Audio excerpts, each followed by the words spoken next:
حضرت ابراہیم علیہ السلام رسولوں میں سے ایک رسول ہیں۔ آپ علیہ السلام کو اللہ تعالیٰ نے اپنا خلیل بنایا، اسی لیے آپ کو خلیل اللہ کہا جاتا ہے، اور آپ کے بعد والے تمام انبیاء اور رسول علیہم السلام آپ ہی کی نسل سے ہوئے۔ اسی اعتبار سے آپ کا لقب ابو الانبیاء بھی ہے۔ آپ علیہ السلام کی قوم ستاروں اور بتوں کی پجاری تھی۔ آپ کا چچا آزر بھی بتوں کا پجاری بلکہ بیوپاری تھا۔ دوسری طرف بادشاہ وقت نمرود بھی خدائی کا دعویٰ کرتا اور لوگوں سے اپنی عبادت کرواتا تھا۔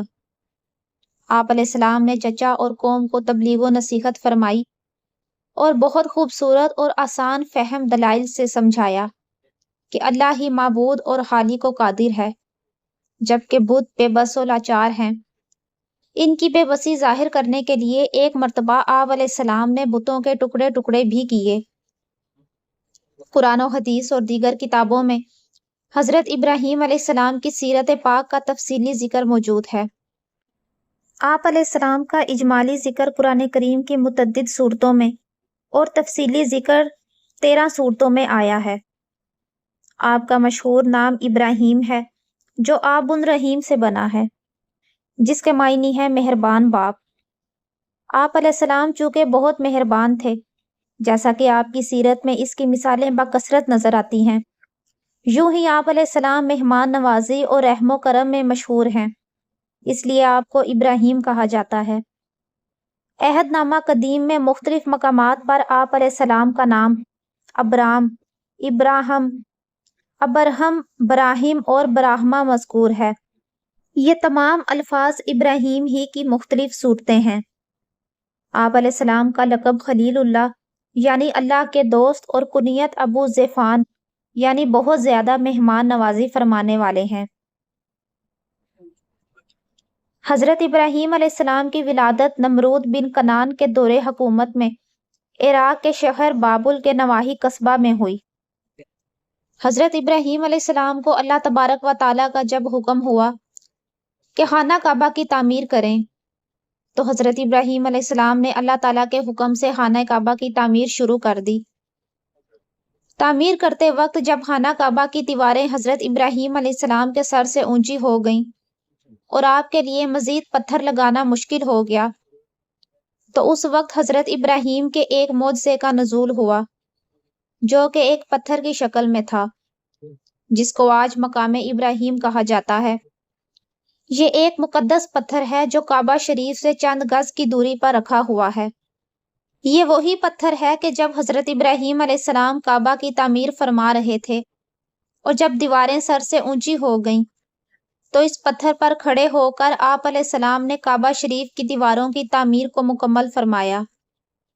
یہ آپ کا ایک معجزہ تھا کہ یہ پتھر موم کی طرح نرم ہو گیا اور آپ علیہ السلام کے دونوں مقدس قدموں کا اس پتھر پر گہرا نشان پڑ گیا۔ اس طرح حضرت ابراہیم علیہ السلام آسانی کے ساتھ مزید پتھر لگاتے جاتے اور خانہ کعبہ کی تعمیر فرماتے جاتے۔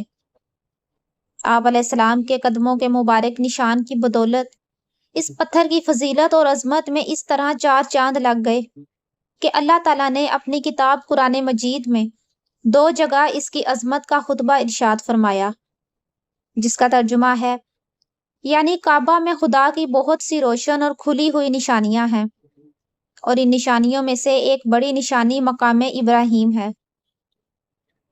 جبکہ دوسری جگہ اس پتھر کی عظمت کا اعلان کرتے ہوئے یہ فرمایا، اور ابراہیم کے کھڑے ہونے کی جگہ کو نماز کا مقام بناؤ۔